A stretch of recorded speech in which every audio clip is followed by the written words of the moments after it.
Good afternoon, everyone, and welcome to the Woodrow Wilson Center. My name is Christina Bejan, and I'm currently a Title VIII supported research scholar here at the center, and I work in the library just upstairs.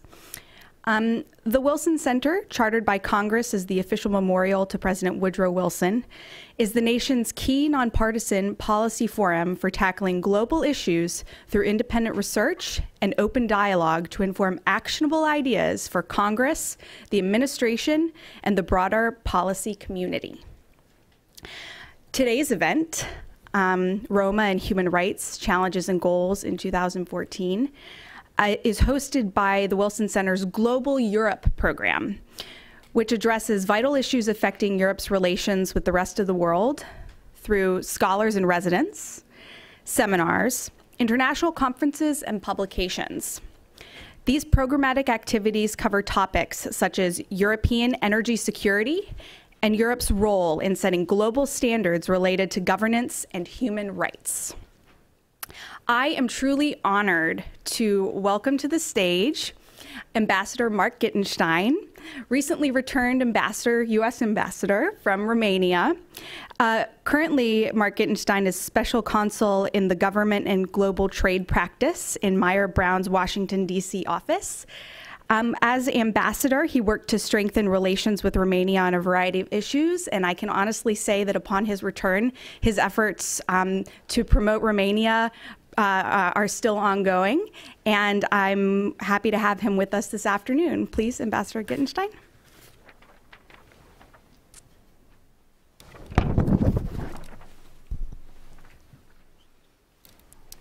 Well, thank you, Christina.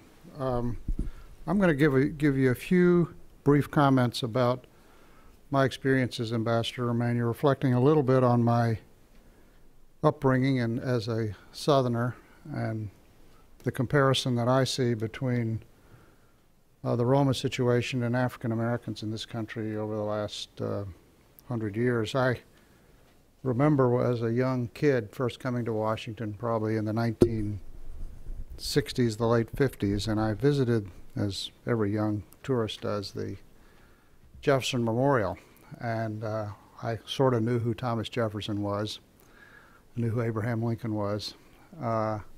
And I remember standing with my father. I grew up in the deep South in Alabama, 100 miles south of Montgomery, Alabama, in a little town right on the Florida-Alabama border. I went to segregated elementary school. And I remember looking up on the inscriptions inside the memorial. If you've ever been there, you've probably seen them. Of course, there's a beautiful statue of Jefferson, and then there are inscriptions of famous quotes by Jefferson. And I remember one in particular.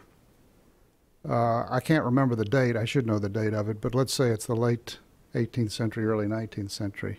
And the quote from Jefferson was, "I tremble for my country when I reflect that God is just, that his justice cannot sleep forever."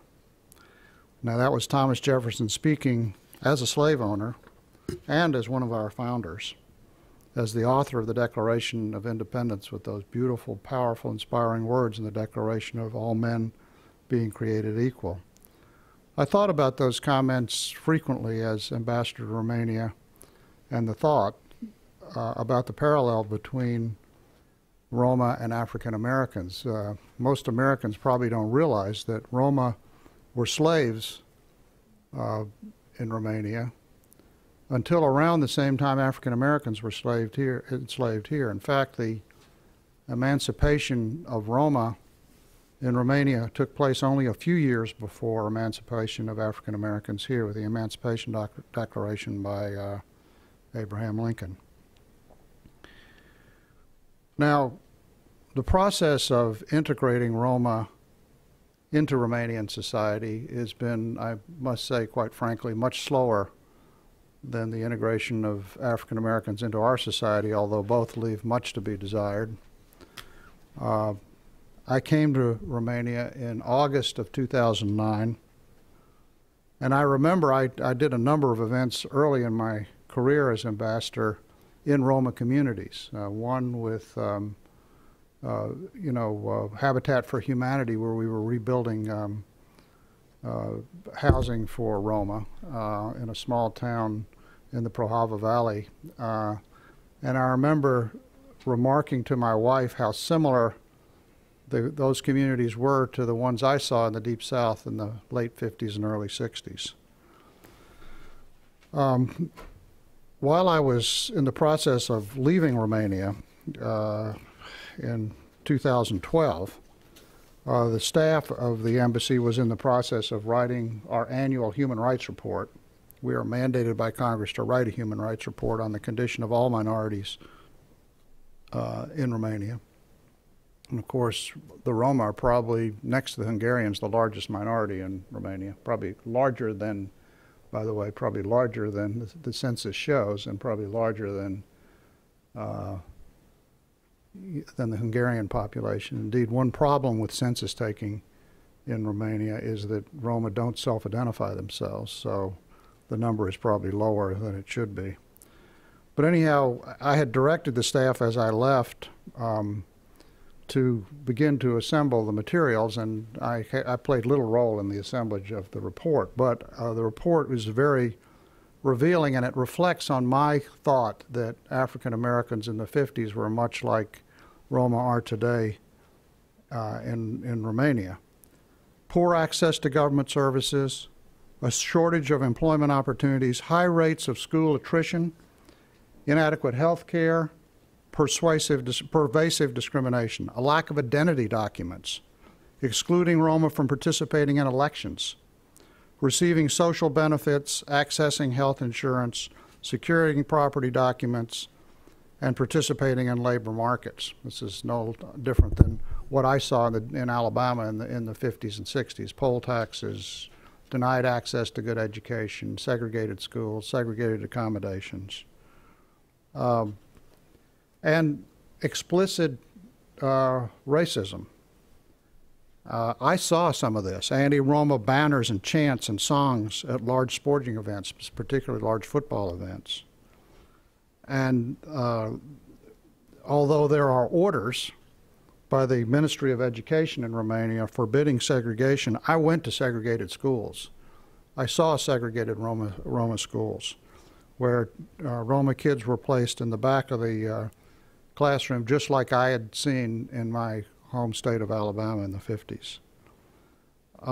And then there were, you know, in terms of the education itself, it was sort of stunning to me when one of the top experts on Roma education in Romania is Leslie Hawk. I'm sure many of you know it's Ethan Hawke's mother.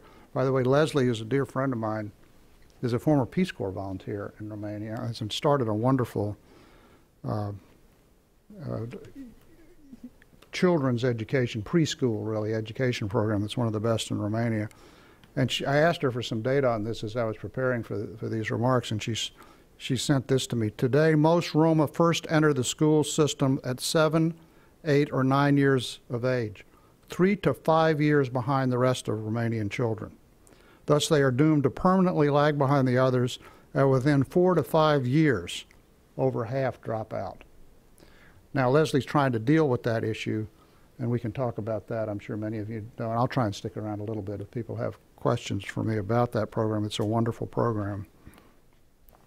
There are other forms of sort of overt racism that I saw there that were extremely disturbing. There's a group called Autonomous Nationalists.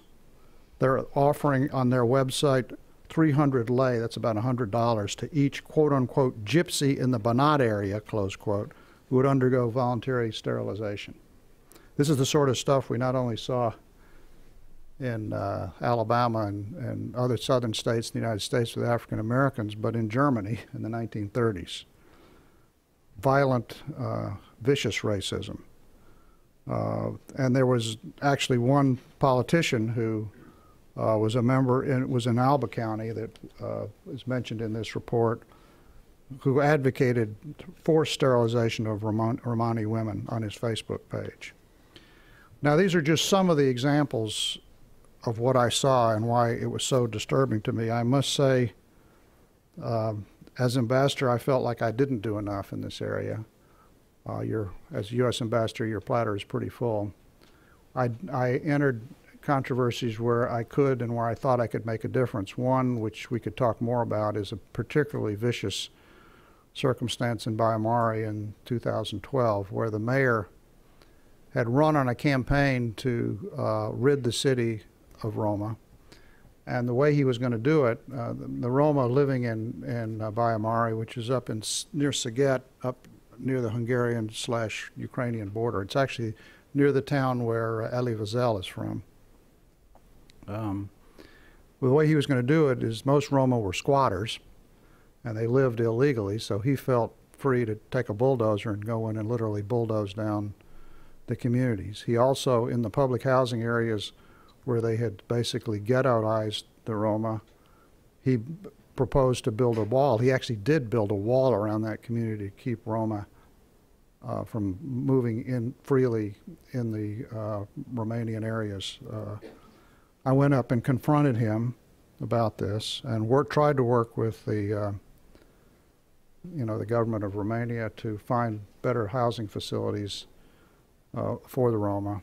I made some progress, but certainly not enough, and indeed I found out he sort of backed down. Every time I would go up there, he would back down on what he was going to do. And of course, when I left and was no longer ambassador, I think he sent the bulldozers in.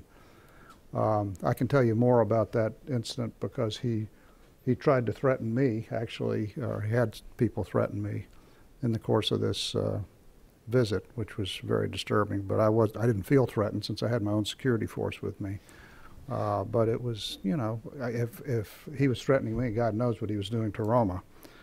Now, to not be on a totally negative note, I would like to point out the Soros Foundation and the EU have engaged in some positive programs with a special focus on housing and education. I am particularly enamored with Ovidio Ram's program, which Leslie Hawk has been doing, which basically uses vouchers, food vouchers, as an enticement for Romanian families to send their children to school. And if these children are not educated, it's literally a hopeless situation. But when they are educated, it can be a tremendous, Roma kids are no different than any other kids. They're just as smart. They just need to be educated. And I was taken by her program, which increased school enrollment up to as high as 80% for these kids in the preschools in which these vouchers were offered. So basically the vouchers are offered to the families, and they continue to get the vouchers as long as they encourage their kids to go to school. And I actually visited some of those schools, and I was extremely impressed. And so as I end my comments today, I would just like to remind you of the moral suasion of what Jefferson said and the fear he expressed, because I think the leadership of Romania has to face this problem. And in fairness, the current government is beginning to do some positive things in this area. But it's not simply a moral argument, it's a practical argument. It will not be possible for Romania to grow and sustain its position as a strengthening free market system as long as much as 25% of its young population is illiterate. And the Roma population is expanding faster than any other population in Romania. So I encourage you, and I'm pleased that you invited me to attend this, and what you will do here is extremely important, not only for the Roma, but for Romania as well. Thank you very much.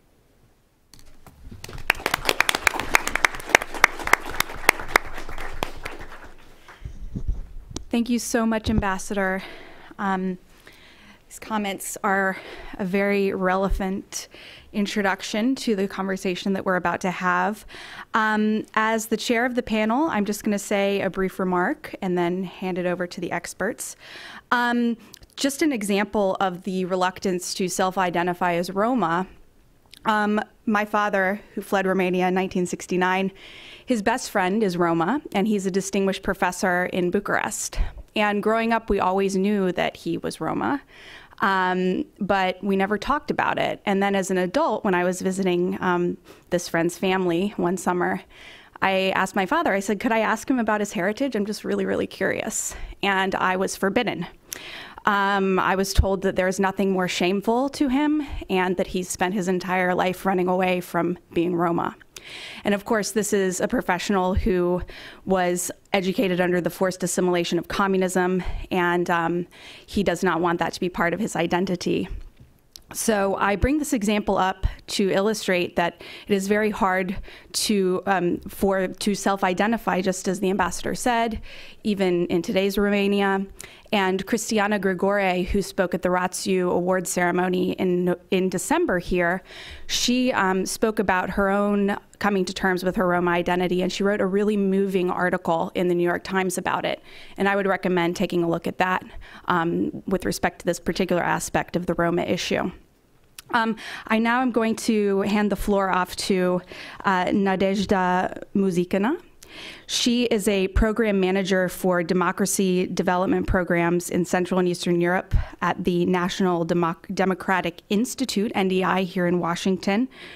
Her portfolio includes a multi-country initiative focused on promoting civic and political engagement of the Roma minority, as well as a political party and a legislative strengthening program in Serbia, which also targets inclusion and empowerment of women and youth, minorities, and marginalized populations. So please, Nadezhda. I'm just making sure. Okay, they're on. Thank you, Christina, for the introduction. Good afternoon, everybody. I'm extremely pleased to be here to talk about this issue.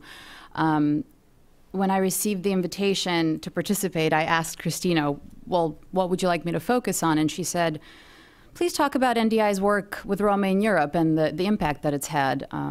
And while I'm always excited to talk about NDI's work with Roma, it was an interesting request because many people have posed a question to me, why does an American organization like NDI work on Roma issues?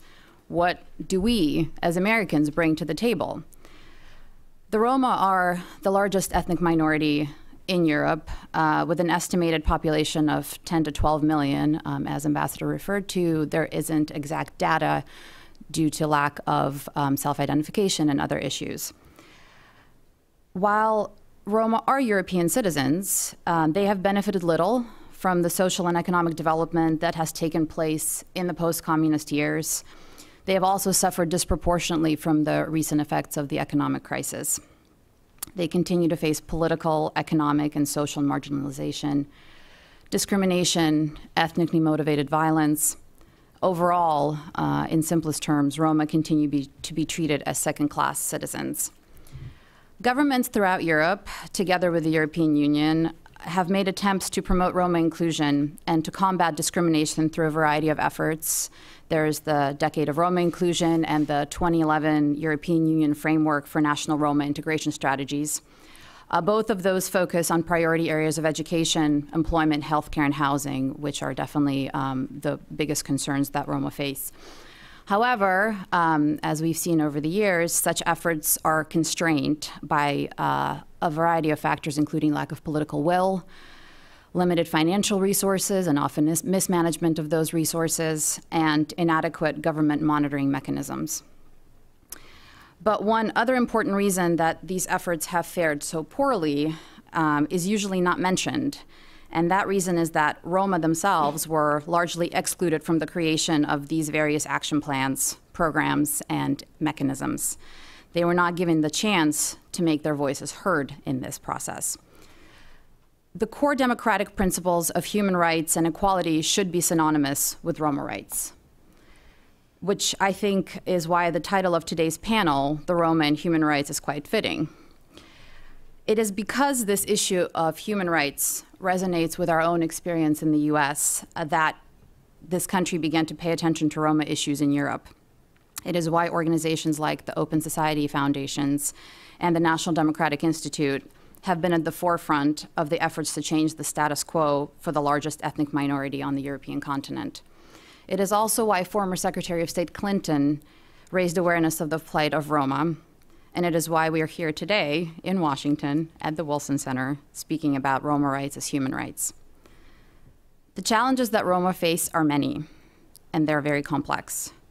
The efforts taken by European governments and even the European Union are few, and they're not enough. US organizations, for their part, have stepped in to bridge this gap, the gap between the efforts done by the European governments and European Union and the actual needs of the Roma community. Through our work, the work of Open Society, the work of Amnesty International, the work of NDI, we have given Roma an opportunity to express their opinion and the right to make their voice heard.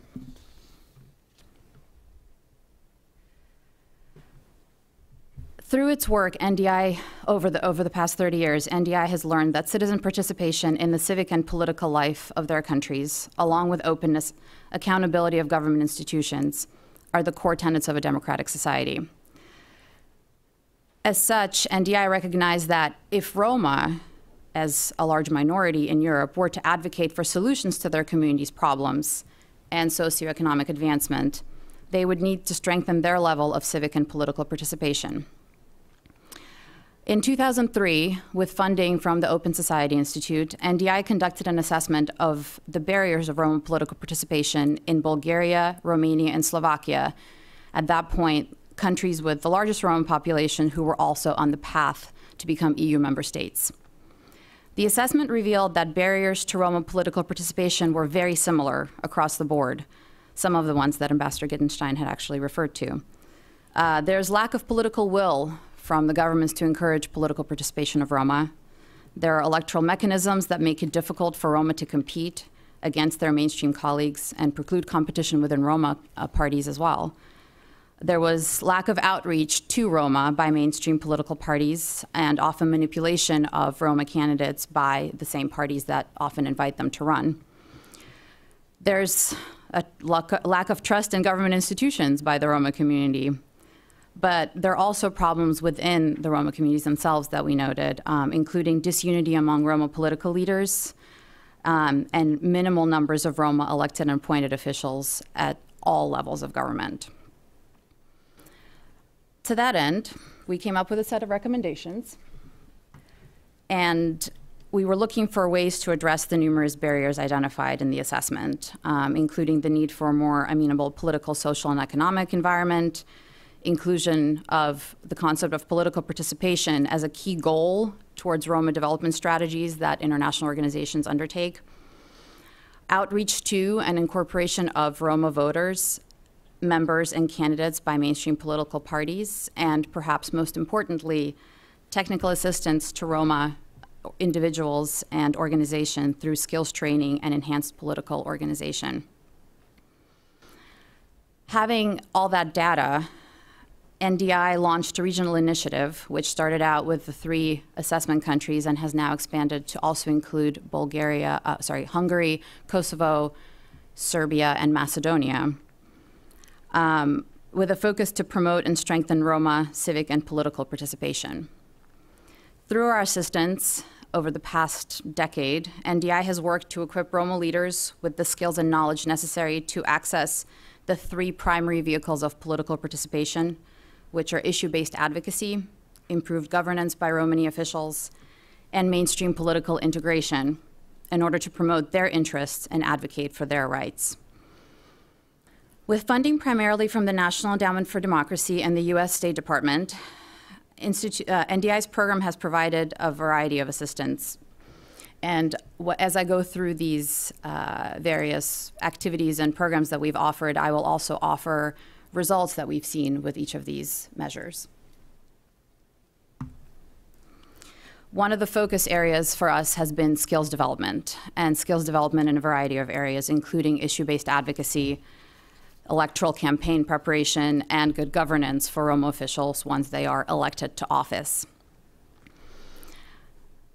In terms of issue-based advocacy, we've seen tremendous increase of Roma NGOs working to improve conditions in their communities and to advocate for their rights. I think one of the greatest examples that we have today are 3 CSOs in Macedonia that are working on 2 of the issues that Ambassador Gittenstein actually identified as challenges. One is education of Roma children, and the other one, access to health care. These 3 groups have been able to secure support from local and national policymakers. They have testified at numerous hearings in Parliament as expert witnesses and have done various outreach activities to promote the 2 issues. As a result, there have been task forces established in the government to discuss these issues. There has been research done by the Parliament to find the data of, for instance, how many kids are actually excluded from equal access to education. And here I'm talking about the issue of placing Roma children in special schools or schools for the mentally challenged without actually giving them a fair test or a fair assessment. Looking at electoral campaigns, NDI has trained approximately 200 candidates for local, regional, and national office over the past decade, nearly 80 of which have been elected or appointed to office. I think our greatest success story has been the election of our alumnus, Peter Pollock, as the first Roma MP to the government of Slovakia. And once he was elected in 2012, he was also appointed as the plenipotentiary for Roma communities, so the focal person for the Slovak government on the issue of Roma integration. And while he has been in office, Peter Pollock has actually proposed a host of reforms, including legalization of land under Roma settlements, which is an issue in a lot of countries, and establishment of health mediators in segregated settlements to, again, educate Roma communities about the importance of healthcare and to trust the doctors that go in there. Once in office, a key challenge that many Roma leaders face is the lack of understanding of their competencies or abilities to engage in legislative drafting, budget development, and constituent outreach. And that can mean that they're not able to advocate effectively for changes in their communities. And so this has been one of the things that we've tried to do in countries where the number of Roma elected officials is increasing, including Romania and Slovakia.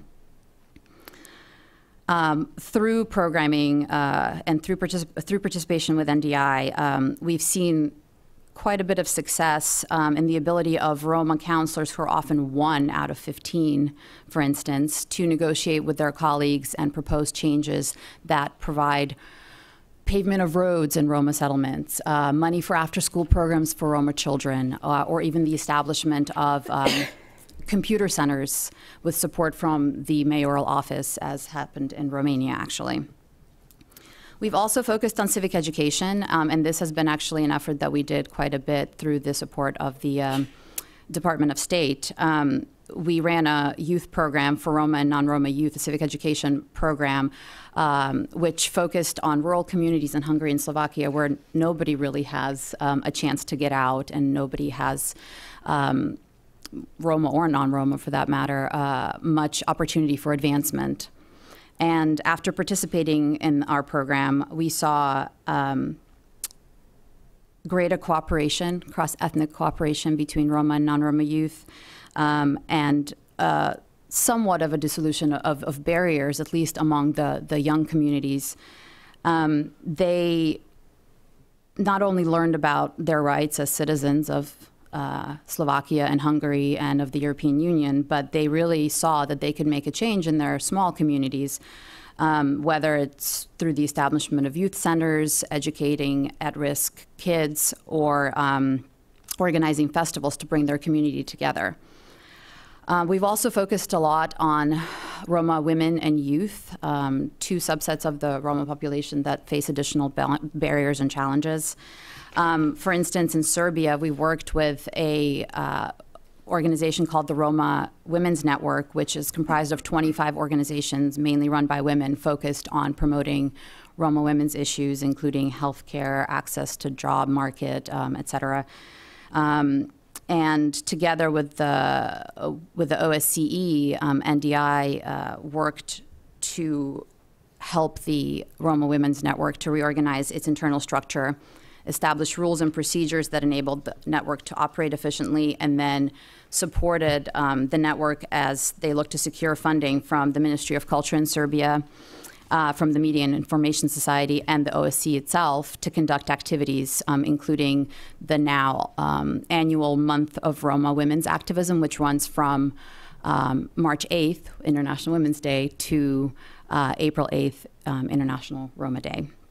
And one of the other things that we've noted is that without support from the mainstream community, all of these efforts, all of this training that we do for Roma is not going to be effective. So we've fought very hard to build connections between Roma activists, be it civic or political, and their counterparts in political parties, civil society organizations, and government institutions.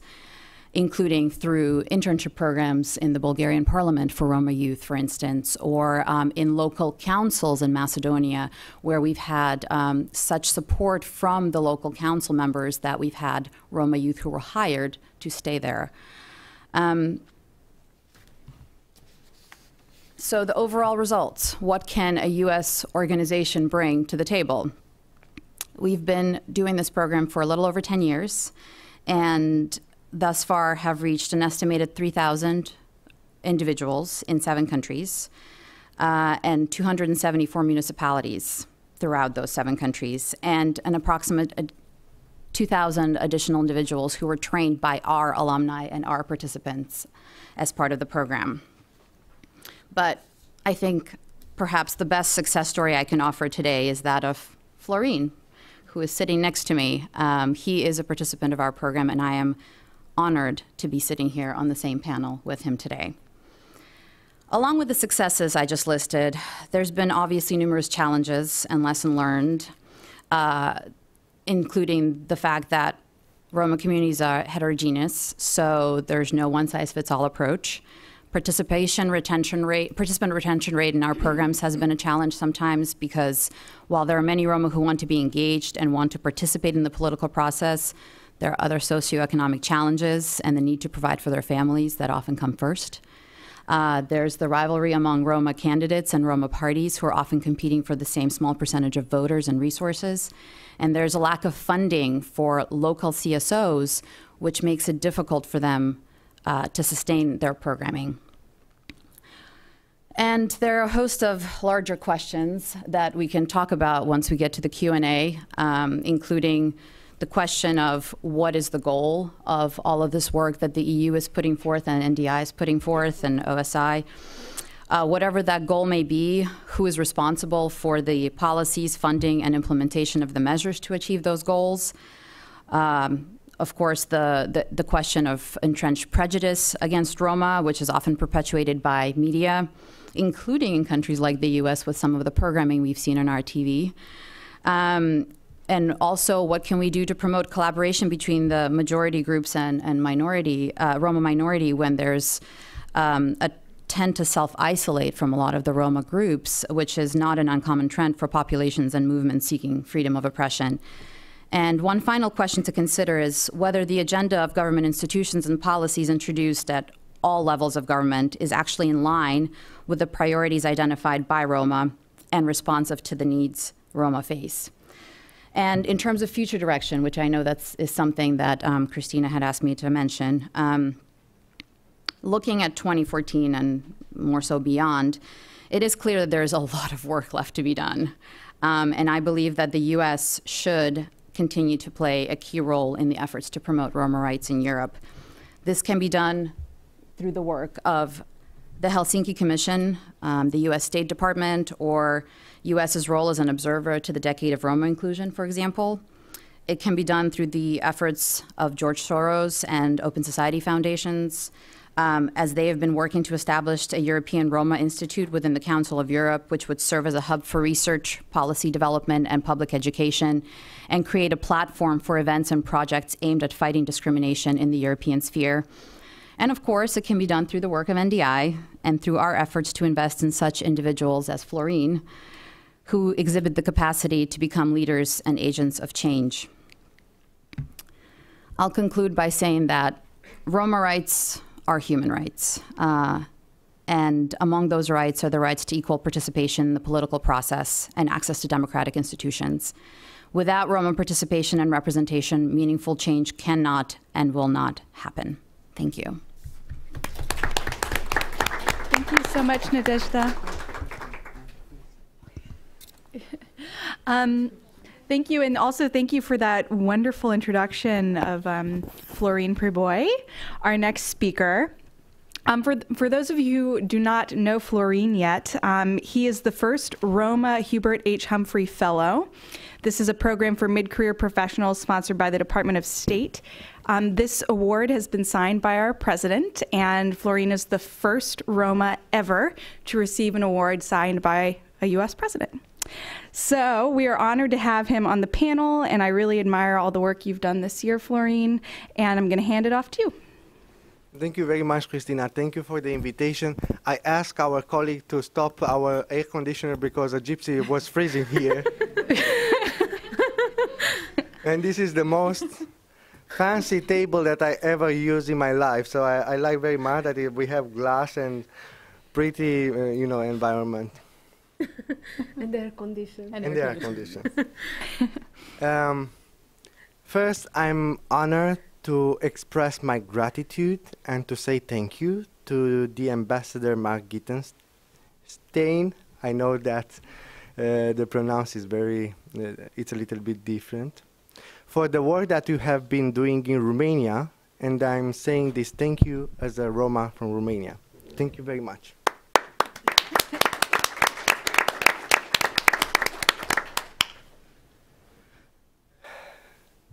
Now, a few days ago, somebody asked me, are you working against your country, against Romania? Because I'm criticizing a lot, the government and the politicians.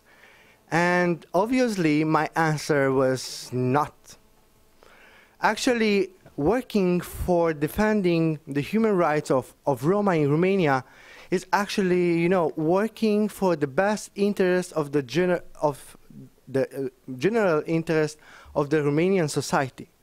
We can imagine the results after 20 years, and it's not such a long period, only after 20 years if we invest now in Roma and to improve their situation in order to have a very stable economy in our country. We have still to recognize that Romania after 1989 did a tremendous work to become a democratic society, to gain his seat within the NATO, within the European Union, but I'm always saying that we cannot stop here. We have to move forward, and I will propose to you today how in regarding Roma. Now, a few days ago, 2 months ago, before December, there were a rumor about the visa waiver program for Romania. And some politicians and commenters told that, actually United States is not giving visa to the Romanians because of the Roma, which is not true. And I think because between Romania and the United States there is a very important dialogue regarding visa waiver, I think after we will get this program, this visa, United States will be an example, a good example for the Western countries of Europe that, every year are taking decisions against the human rights of Roma. My presentation is regards the topic of Roma political representation as a human right. And why that? This is actually the first scientific approach of this subject. Roma political representation was understood until today being only a political issue of a country. And being a political issue of a country, neither the international organizations that are working for human rights, nor other friend countries like United States could intervene to help with this issue of Roma political representation because it was part of the internal affair of a state.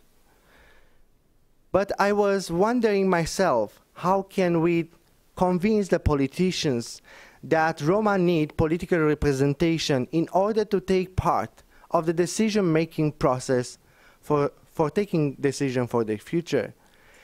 And because in politics there is no rule, from my experience, I was asking if I can define the Roma political representation as a human right, at least to have the international rules to defend these human rights.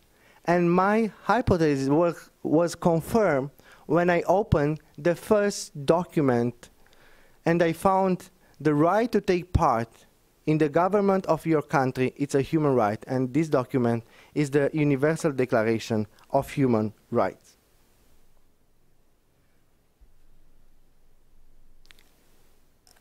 As His Excellency said, our Romanian census is not quite precise regarding the number of Roma.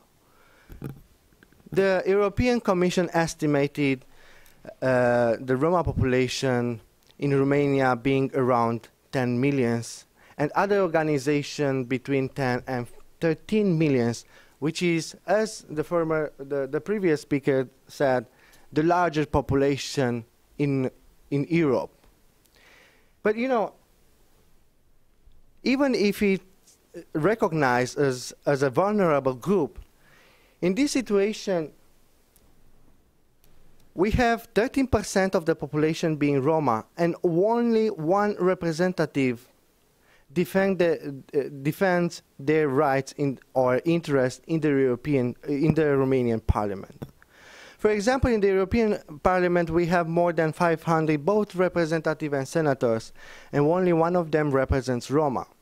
Nowadays, we have, you know, another Roma politician that was proposed by the Socialist Party, but the person was not decided with Roma communities, was decided only by the mainstream party. And my problem, and actually our problem, is that we have to recognize that we implemented a lot of public policies to improve the Roma situation in Romania.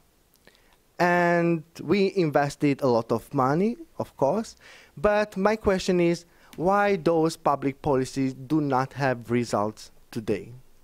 Of course, on the paper we can have reports, and you know, we can have a good story about how we spend money, but afterwards, at the end of the day, no one of us can see results on the grassroots.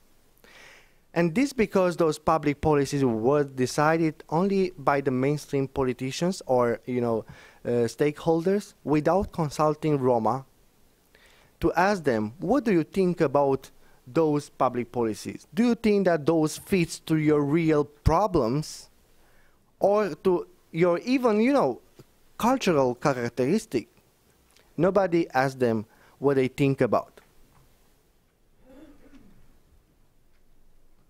One of the most important facts that I discovered in my research is that during the preparatory act of the Universal Declaration of Human Rights, the right to political representation was defined over there being a part of the right of security. And I'm not talking only about the security of a person, I'm talking about the security of a society. In terms of economics and development. The right to representation is actually, they said, the first condition of liberty, which is the reason that I'm saying now Roma are still in a modern slavery in Romania because they are not able to take decisions for themselves. A lot of people told me that, okay, you have the right to vote and you can express your intention and your option, but the right to vote is always connected with the right to stand as a candidate, which is not ensured for Roma in Romania, and I will tell you why.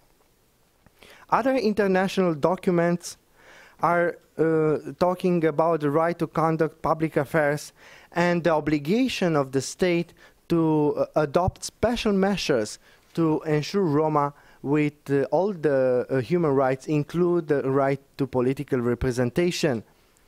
And I'm talking here as well about positive discrimination, that we have the example in Romania with the education. We have special seats within the university for Roma, but we cannot find the same example for politics and for making seats in the parliament or in the government.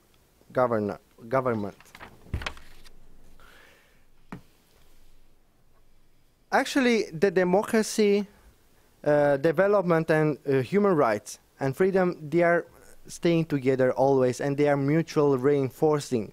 Even if we have a new approach on Roma political representation, and I define it as a human right, we still, at the end of the day, we are talking about democracy. And about democracy, I want to spend 1 minute here. You know, in democracy, the general theory is that we have a majority and a minority, and it's the right of the majority after the election to decide for the society.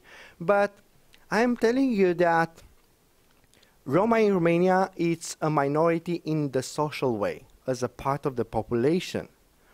And because it's not part of the game, they cannot propose candidates. They cannot ever be either part of a majority in the politics or a minority. I will give you an example. In 2008, several mainstream political parties proposed a considerable number of Roma candidates for the parliamentary election. But this decision was only a fashion, just to show a picture to the world. They didn't repeat the same, they didn't take the same decision for the 2012 elections.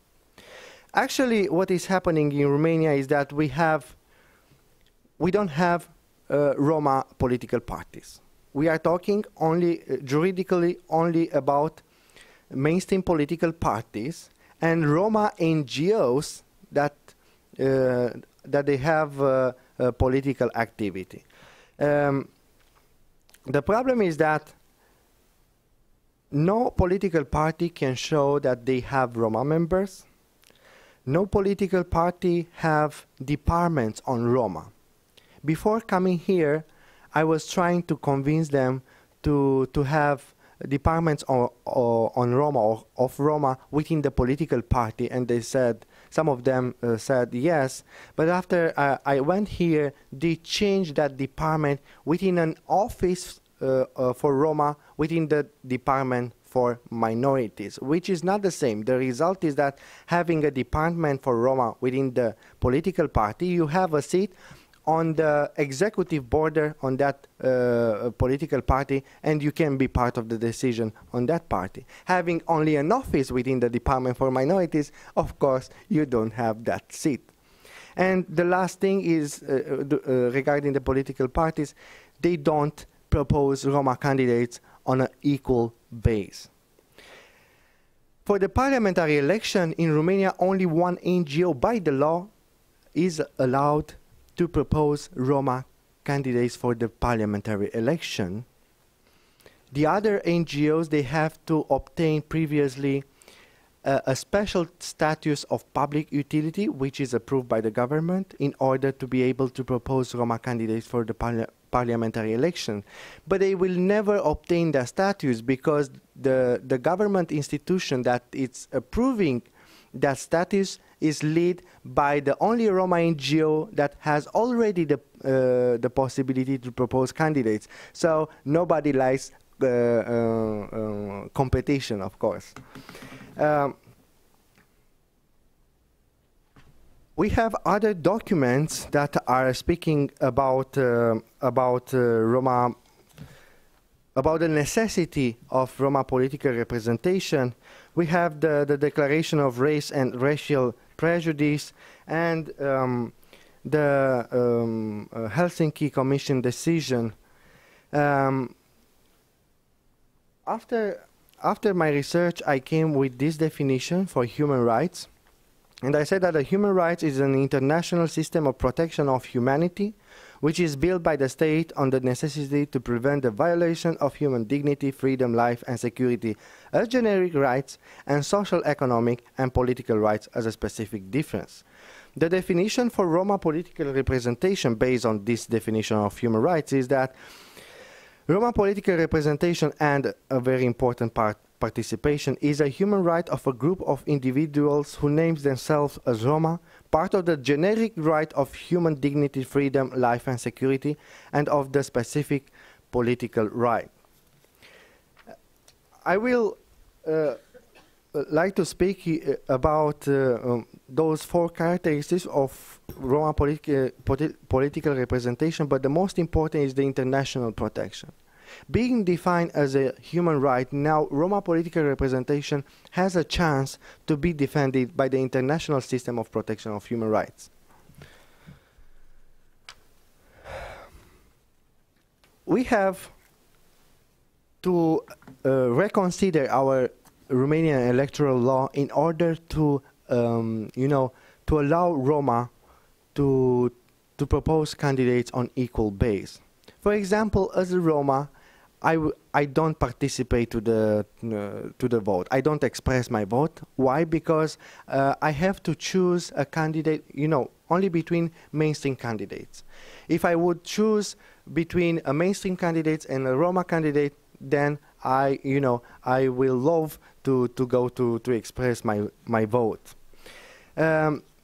Finally, after the recommendation that I already talked about, when I will go back to Romania, because I couldn't, convince the political party to have a department for Roma within each political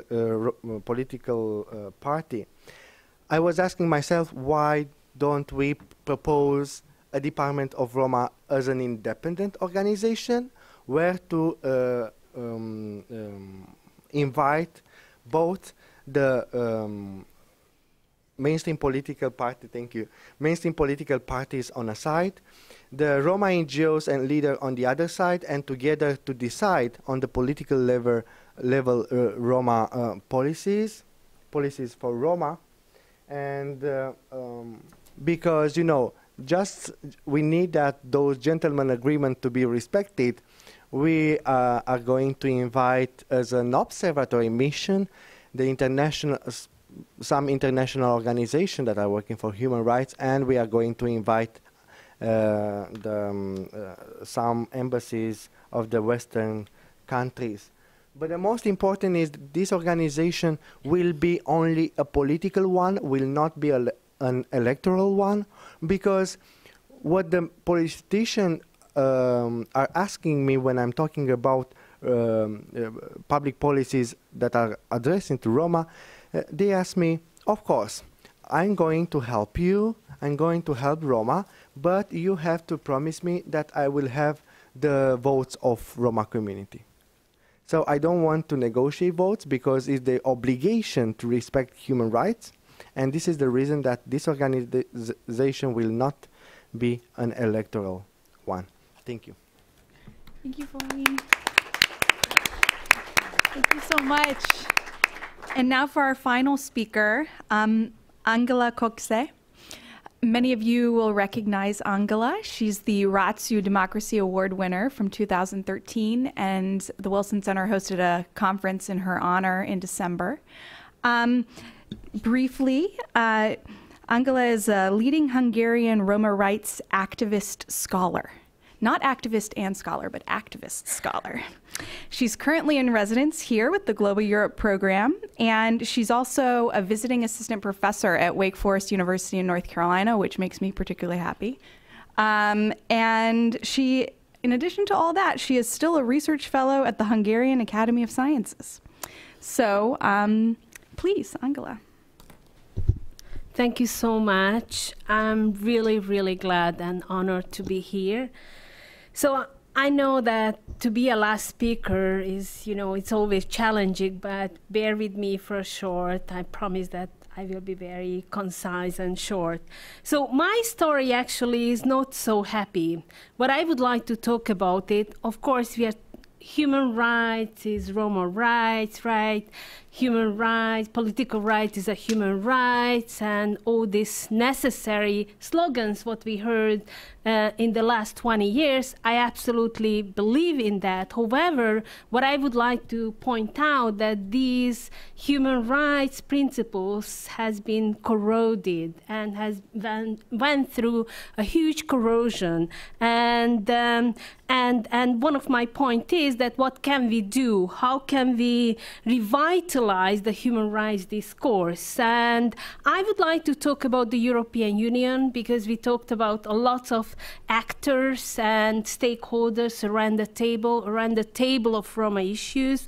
And I would like to point out, namely, that EU certainly has a very strategical role. So on the one hand, it provides a really comprehensive legal framework complementing regular international public law. And we know that the EU is the one who enacted anti-discrimination and citizenship directives in 2003, which are particularly important in relation to Roma.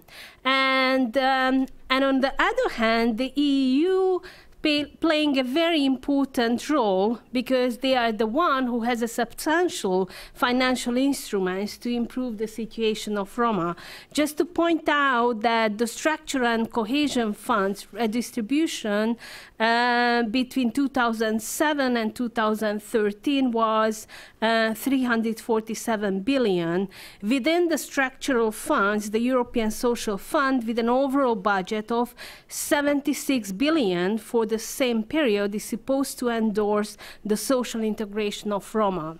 So it's a quite substantial amount of money, right? So the problem is not the lack of the money, it's rather lack of accessibility and lack of mechanisms which would ensure the Roma participation in the structural fund mechanisms. Just a few things about the EU involvement in Roma issues and the way it has been conceptualized, the Roma issues. So in the 1990s, the European Union, the OSCE, Organization Security and Cooperation for Europe, and the Council of Europe, it was a mediated, discussion on Roma, that how they should tackle the westward mobility. So you remember that at the beginning of 90s, there was a Yugoslav war, so many Roma were fleeing from the Yugoslavian, ex-Yugoslavia to Western European countries. Later on, many people from Romania, they were the so-called economic migrant to the West European countries. So it was a huge concern that how they should tackle. And they had several policies, such as bilateral agreements for fast-track repatriation. And in the 90s, when I was working in the European Roma Rights Center, I remember that we wrote a lot of letters of concern, because Denmark, Germany, just highlight few countries, they really made a fast-track repatriation, right? And we had in the 90s a sort of list of safe countries. I mean, how did we define safe countries? Many Roma were facing still a huge discrimination and persecution and violation in Central Eastern European countries. So basically, they were persecuted and they wanted to find their safe countries. So Romania and Hungary and Slovakia at the beginning of 90s, they were not considered from a Roma point of view as a safe countries, right?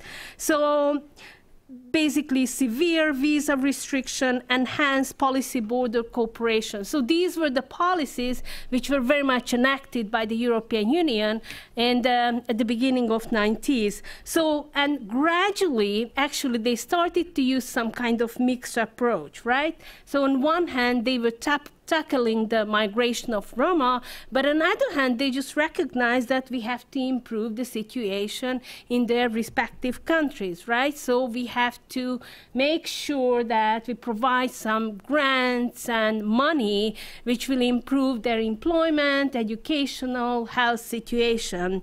And one of the most important dates from the 90s, that was 1999, 1993, the Copenhagen EU Council Summit, when they decided that they're going to include protection of minorities for the acceding countries, right? So they had to fulfill the Copenhagen criteria, and we remember that there was numerous reports before the eastward EU enlargement that respective countries such as Czech Republic, Slovakia, Hungary, they have to improve the Roma situation. However, the Western so-called old EU countries did not want it to be accountable for minority rights protection, right? So it was a very new issue inside the European Union as well. So they were asking our Eastern countries to fulfill the criteria, the minority protection for Roma, but they didn't ask about themselves, what can we do in order to improve the situation in our Western European countries. So basically, the whole EU enlargement process, it's increased the separation between West and East in Europe. And one of the issues, what I would like to point out, it's a freedom of movement, which is very much the foundation of the European Union, right? The basic principle is not one of the human rights, it's the basic principle. And I think there are very interesting, actually, that we know that we had two sections, the enlargement process. So the first one, it was 2004, and the second one is in 2007. And I just would like to point out Italy and France, the way as they tackled the Roma issue. So in 2007, Italian government has blamed immigrants, and particularly Roma, for the country's crime problem. So basically, they conceptualize Roma again as a criminal. So they are the ones who are making crime, and we do not need them, so we have to send them back to their countries, no matter that they belong to the EU. They have their human rights. They are EU citizens, right? But we have to push them back. And Berlusconi, became a prime minister in 2008, April. And Roma camps in the south and north of the country have been burned by vigilant mobs. So you remember there were several articles in various newspapers, and we were reading about. For example, the Home Minister Roberto Maroni has announced that all Roma will be fingerprinted, including children, so which caused a really international outcry. So, and what he told, in quote, "This is not ethnic cataloging, this is the ultimate safeguards of their rights," right? So we will take the children's fingerprints in order to stop those occasions when parents send their children out to beg. It is proper census to make sure that those who have the right to stay here can live in decent conditions. That's what he said. So basically, Roma has been portrayed as a beggars, as a criminals. I'm not saying that there are not, Roma who are not doing that, but what I would like to suggest, we have to investigate that why they are pushed to the to these illegal activities by our society, and it's due to the fact that the centuries of discrimination, structural discrimination, what happened with them after the changes they were facing with dramatic unemployment, and they were the first group who were absolutely, sent out from big companies, and they had no perspective, no job, no way of surviving, and basically what the Italian government did, they started to perpetuating the image of criminals and nomad as well, which is again a very ancient, picture icon, right, about Roma in the European imagination.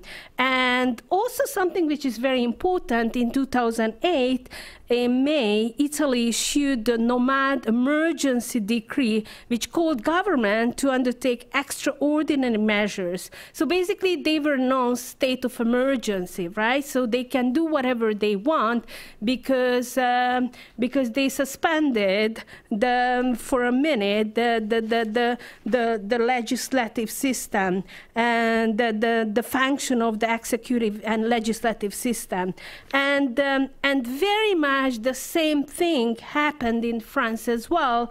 And in 2010, we heard about it, that in August 2010, there was a leaked memo, actually, which was reminded French officials of there is a specific objective, there is a specific issues what we have to tackle. I just would like to quote from the memo: 300 camps or illegal settlements must be evacuated within 3 months. Roma camps are priority. It is done to the prefect, these are the state representatives, in each department to begin a systematic dismantling of the illegal camps, particularly those of the Roma. So it's no question about, right? So it's quite clear whom we are fighting and who are the people who should be evacuated and whose camp should be demolished. And also, very similarly to the Italian situation, so they introduced a very specific law which allowed them to facilitate the deportation of migrants who committed crime. So it's again kind of state of emergency, and they created such a law which allowed them to do these kinds of human rights, right? And it was very interesting, the reaction of the European Union. And so Viviane Reding, who is a European Commissioner for Justice, she told that this is not a minor offense, this is a disgrace. My patience is wearing thin. Enough is enough. The European, and basically what she did, she attacked Sarkozy's government, and she named it as a mass expulsion of Roma people, and also she accused the Sarkozy government of duplicity in its dealing with Brussels, right? So, and something interesting happened that actually Viviane Reding changed. And she made a U-turn. I mean, certainly it's not just she personally. It's very much reflect upon the European Union policy, right? So there was a U-turn. And it's turned out that France issued another memo which stated that illegal camps should be dismantled regardless of the ethnicity of the inhabitants. So they didn't, you see, great hypocrisy, right? So they didn't point it out that Roma, doesn't matter who are they, what kind of ethnicity these people have, we have to dismantle their camps. And later on, there was a news that the European Commission will not pursue the infringement procedure against France, what they promised, and regarding the Roma issues, and basically Viviane Reding declared that everything is okay. I'm glad to say that France has responded positively, constructively, and in time to the Commission request. And so basically what she also told, that this is a proof of a good functioning of the European Union as a community governed by the rule of law. Great, right? So what is that if it's not hypocrisy? So what is that if it's not a suspension of the human rights principles? So what is that if we just feel all these kinds of controversy in the decade of Roma inclusion, right? So it's really hard to believe that these people will do anything, right? And I believe that okay, I should finish it, that there is certainly the whole situation is very much reflect on the crisis of the European democracy as well. So, and because there is a large population in many European countries who basically viewed as people who are not compatible with their own social and economic standards, and they are suppressed, and among this group, so these socially and economically deprived individuals are the ethnically distinguished Roma. So the racial wall, the racializing of Roma is become tangible in the European discourse, in the European Union discourse as well, right? So, and I will argue elsewhere that these are the exclusionary democracy, what we have in many European countries as well, right? And okay, I would finish here because I'm sure that you will raise many questions and comments, and we will be able to continue the discussion about it. Thank you.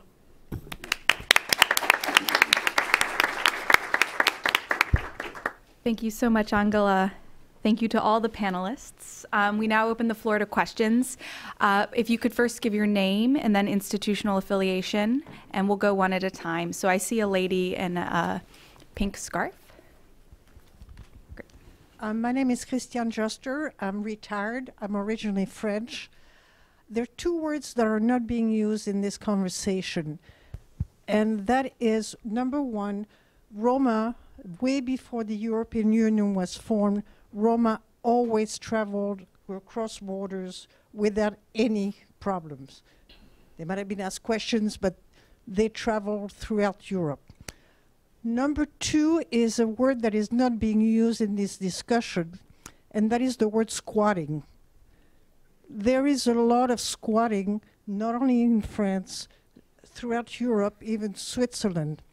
And my point is this: at what point is squatting an issue that any government should deal with? Whether it's Roma, whether it's any other ethnicity.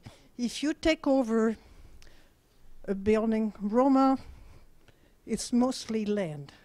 But it's being done really on an industrial scale. So at what point is a government or a country responsible for doing something and not always accommodating people taking over the land? So, and I know that it's a very delicate subject, but I think that it should be, and maybe the Roma population should at least attempt to explain why they are squatting. Okay, I mean, thank you.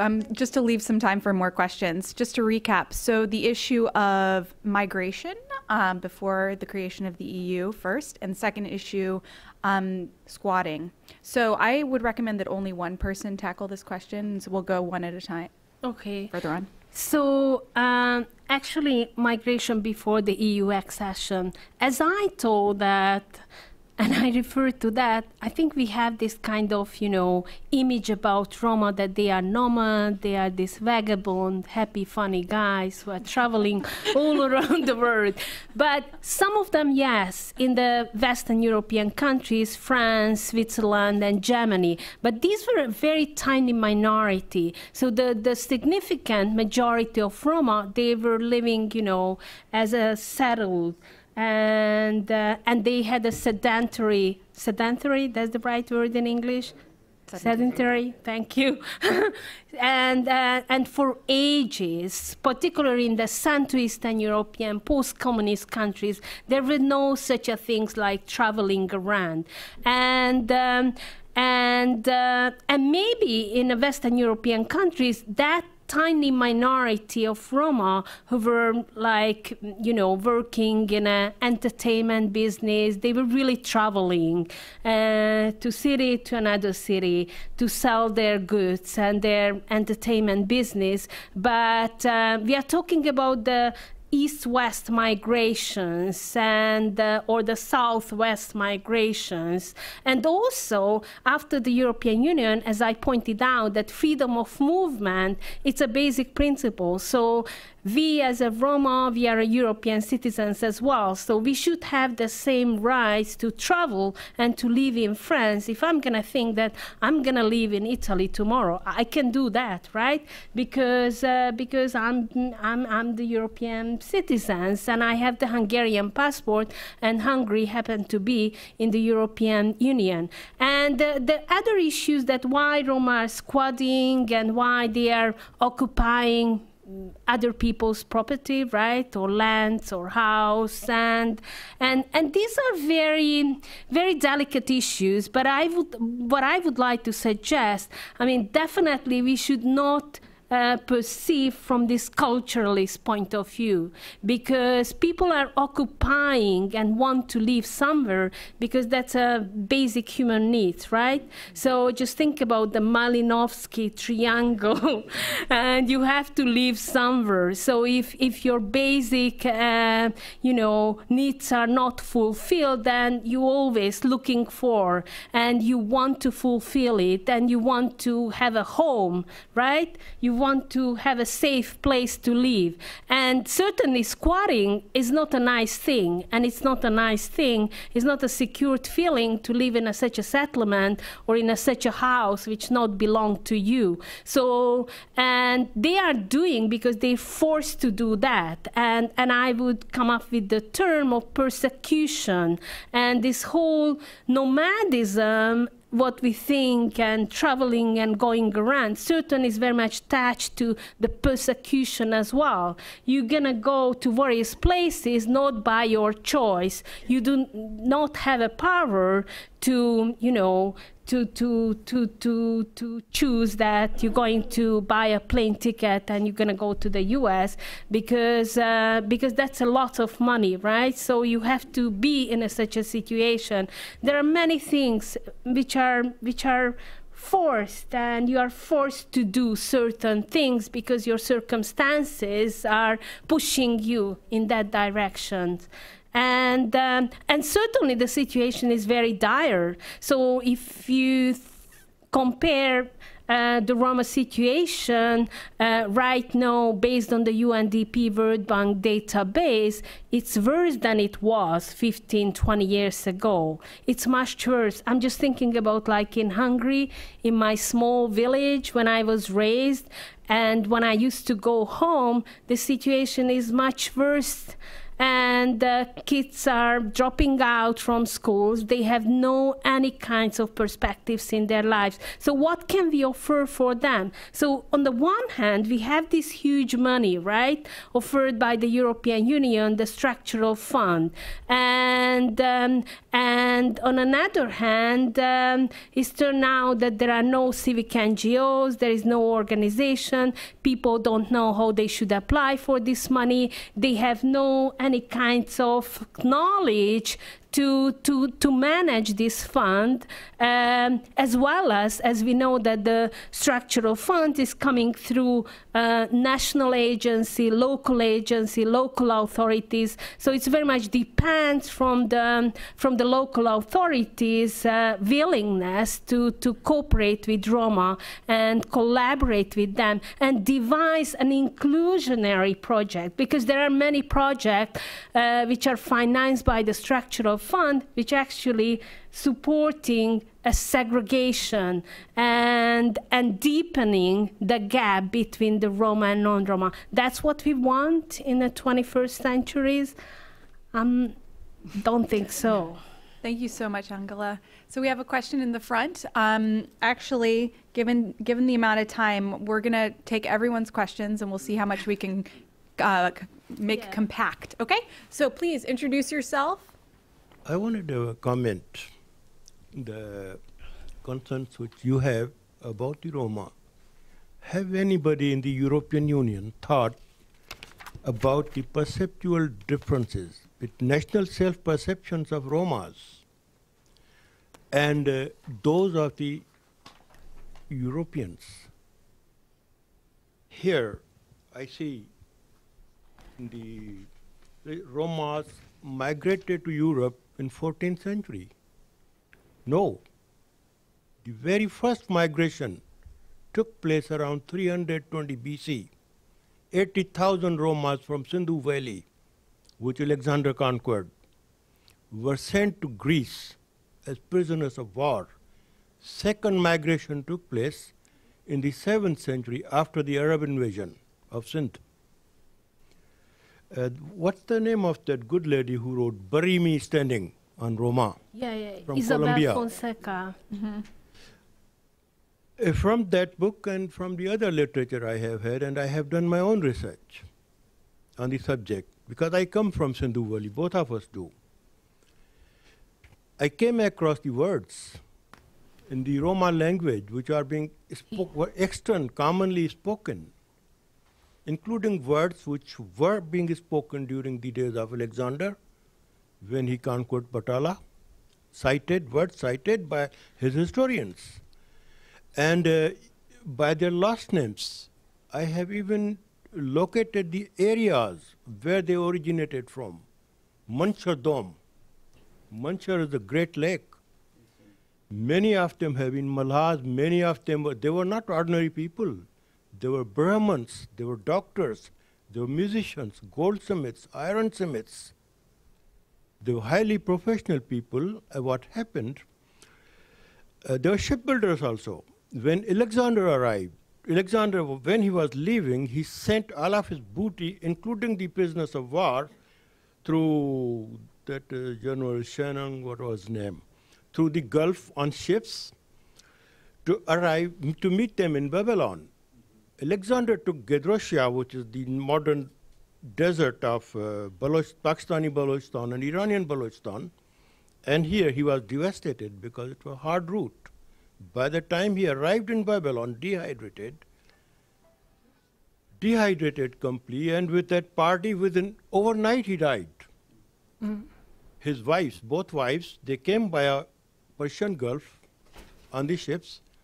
By the time they arrived and they headed to Macedonia, when these people arrived, no one claimed them because Alexander's wife, Ruxana, plus the second wife, Dara's daughter.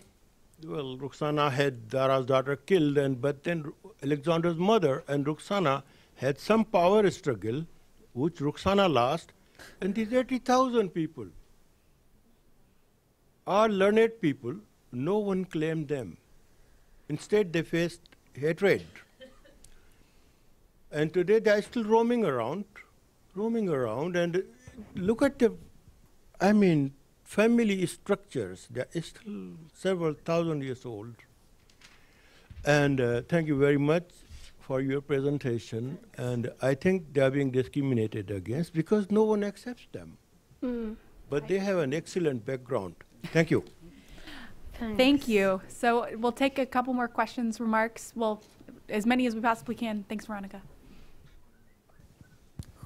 Hello, thank you for organizing the panel. I'm also Hubert H. Humphrey Fellow, and I'm from Bosnia. My name is Ayla, and I work as the editor of foreign policy in the biggest daily newspaper in Sarajevo.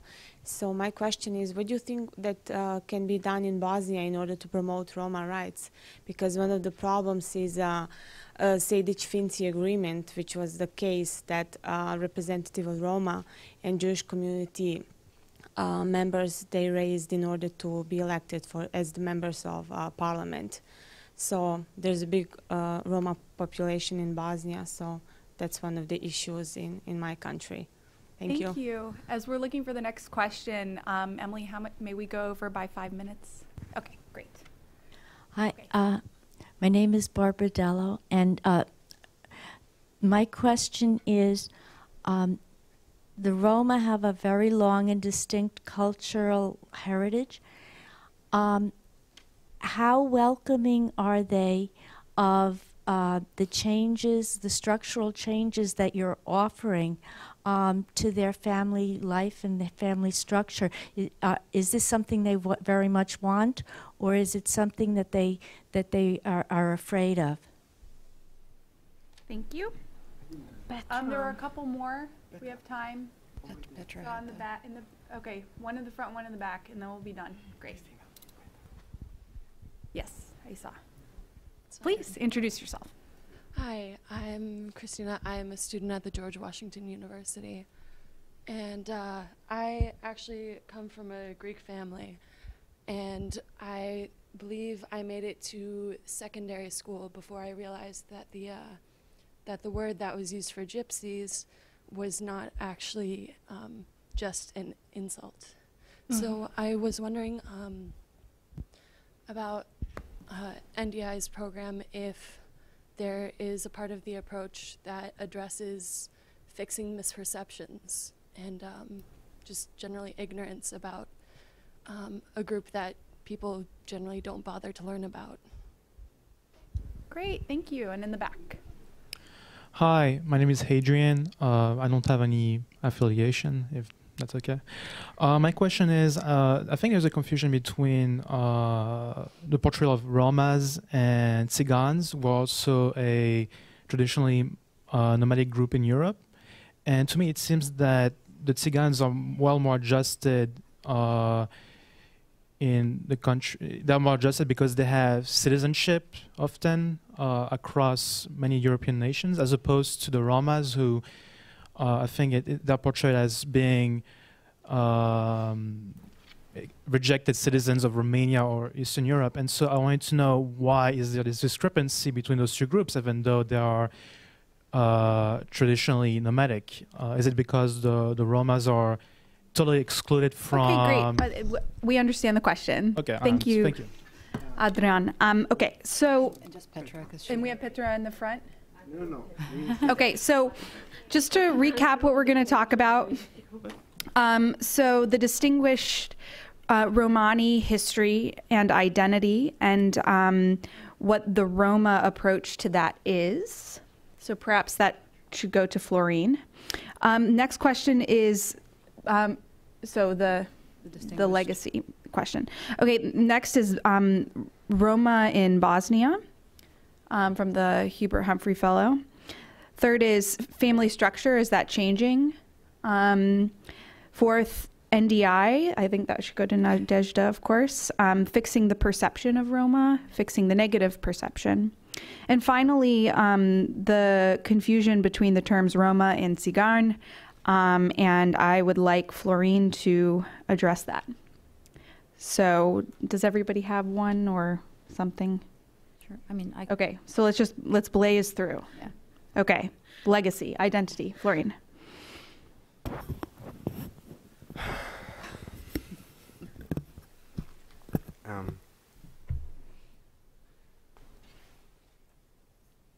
Yesterday, I offered an interview, and the question was if I can define who are Roma.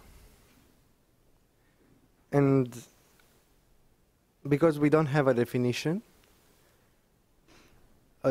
in a general acceptance term, I said that I think it's correct to speak only about myself, what it means for me to be a Roma, because I think that everybody has the right to describe himself about his own values, but we still have traditions and heritage. I was very happy that you pointed out the problem of the history. I'm one of the people that in Romania, I'm saying that people arrived before the 14th century. We have documents about the 14th century because that's happened in the history to maintain those documents. But we have a lot of oral history about before. And because you know that Roma in Romania were slave, nobody had the interest to have documents on slaves. How many of you do you maintain the receipts from giant buying things?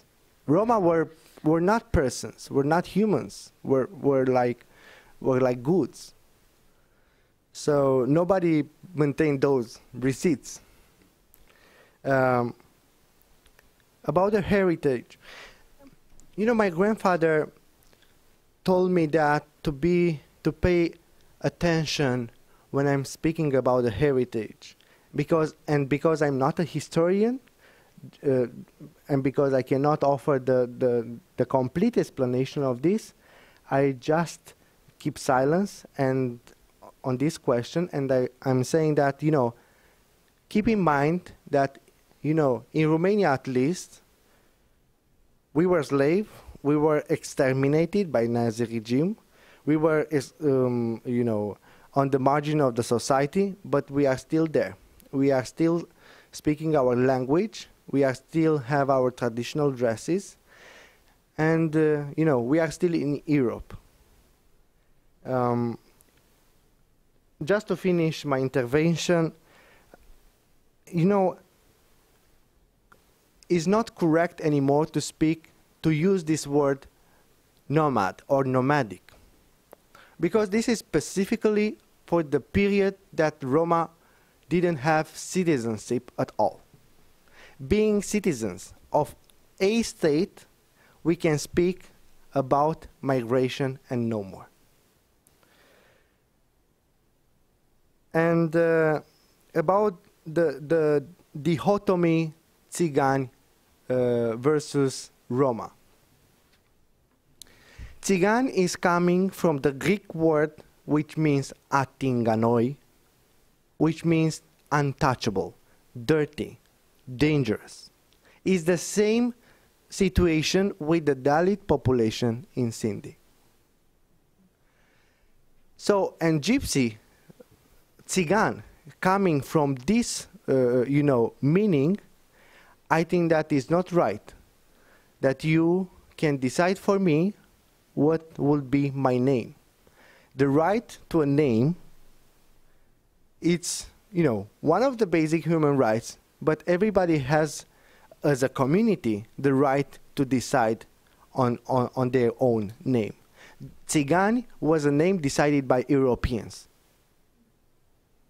Roma, instead, is coming from the Romani language, and the meaning it's another one. I'm not a linguist, so I cannot offer to you the real meaning, but generally means human and ours, and, you know. I think those are my remarks. Thank you, Florine. Bosnia, Roma and Bosnia, Angela, would you like to speak about that? Well, I mean, it's such a broad question. What can we do? I think there are some Bosnian Roma NGOs as well who are active, as far as I remember, and also, I mean, as a Bosnian state, they have a chance to join to the Roma Decade, which is not the most well-functioning structure, but still somehow try to address Roma issues at the European level as well as at the national and local level. And what I always say that, you know, what can we do? I mean, you never ever have to think in a big term what you can do as a person, right, in your own little microcosmos, and what can you do at your workplace, at your university, in your neighborhood, and there are plenty of things what we can do as a citizens of certain countries as well. Thank you. And family structure briefly too, please, how that's changing. I think family structure, first of all, I think we already point out that but maybe we didn't really emphasize that Roma as a group, it's a very heterogeneous, and it's an umbrella category. It's a politically constructed category which try to integrate travelers, Sinti,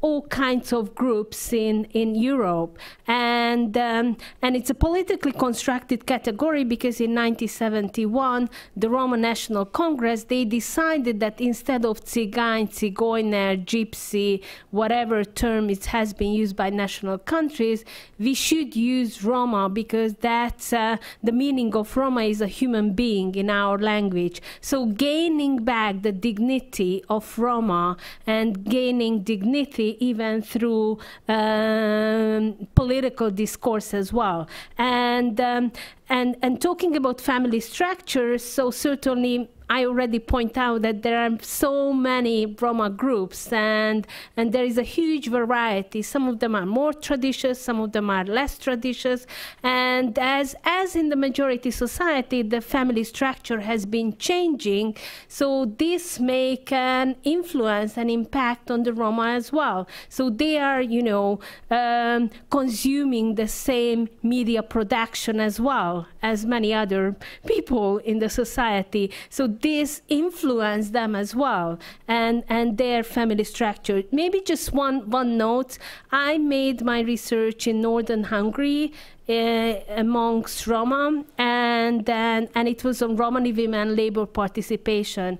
And actually it's turned out that concerning family structure, so women become a very important person in the family. So they are fulfilling some kind of strategical role because they are the one who's going to be employed by the big multinational companies as a cleaners. Meanwhile, men, they lost their job for ages, and they have no any kinds of opportunity except public labor work. What we know that it's leading over because that not going to give them an opportunity to go back to the labor market. So women become a very important person, as in many other majority families as well. Like just thinking about myself and amongst my friends, that women become a breadwinner as well, which certainly was not the case 20 years ago or 25 or 30 years ago.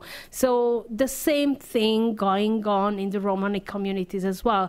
Of course, it very much depends at how much they are isolated, the way as they living, and the degree of tradition, that how much they are keeping or not. Thank you so much, Angela. And very briefly about NDI fixing the negative perception, Nadezhda. Thank you. It's a two-part answer. Yes, we are, and no, we're not. And the reason I say it in that sense is the issue of misperception is so great that an organization like NDI cannot do it by itself. The change has been there. This misperception, this judgment, this inequality has been there for centuries. It is something that cannot be changed overnight. It is something that cannot be changed in 10 or 20 years. And it has to stem from the countries themselves. It has to stem from the mainstream populations. It has to stem from the political leaders running these countries, because when they come out and call gypsies, or Roma gypsies, filthy, dirty, etc., and they propose to resettle them, etc., that's not sending the signal to the people in the country that, this is a bad thing to do. And so through our programs, we are changing perception, and we've seen changes at the local level largely with groups like the youth groups in particular, with women, within political parties, and the collaboration that we've seen among Roma and non-Roma. So it's gradual, but a larger effort has to be done by the countries themselves. And just quickly on two other points. The welcoming of structural changes, this is something also that affects our work. There are communities where we cannot work because they don't trust us. They don't trust us. They don't trust anybody from the outside. But we've also seen interesting developments where even in our youth work in the same country, 4 communities that were very much next to each other, in some it was the young girls who were always engaged in our programming, while the guys were the ones like, oh, this is not interesting to us. And then in others, it was just the boys that would come because, of course, it was more traditional, and the girls were expected to go home after school and help their mothers with, their youngest siblings cooking and such. And on Bosnia, final point, I think one of the challenges in Bosnia is the political structure in general, which precludes participation of the greater citizens of the country. So that challenge has to be addressed before anything else can be done. Thank you. Wonderful. Thank you. And thank you all. Oh, and you have one more remark? Yeah. Okay. Roma, Gypsy, Europe, is used generically. Mm-hmm. When Roma is a broader term for those Asian, Indian gypsies, Sindhi gypsies, there's a group called Sinti. Yes. Sinti is another word, Sindhi. Exactly. No, but in Europe you will see African gypsies, Sudanese gypsies, the Egyptian gypsies, other African gypsies. But they are not Romas. They speak different languages. Here, when you refer to Roma, you are typically talking about Sinti gypsies. Thank you. Thank you. And thank you all.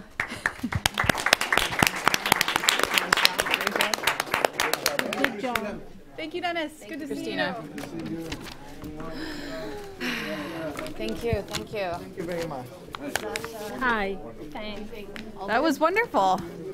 I want to say that straight in the mic. Yes. I can say it.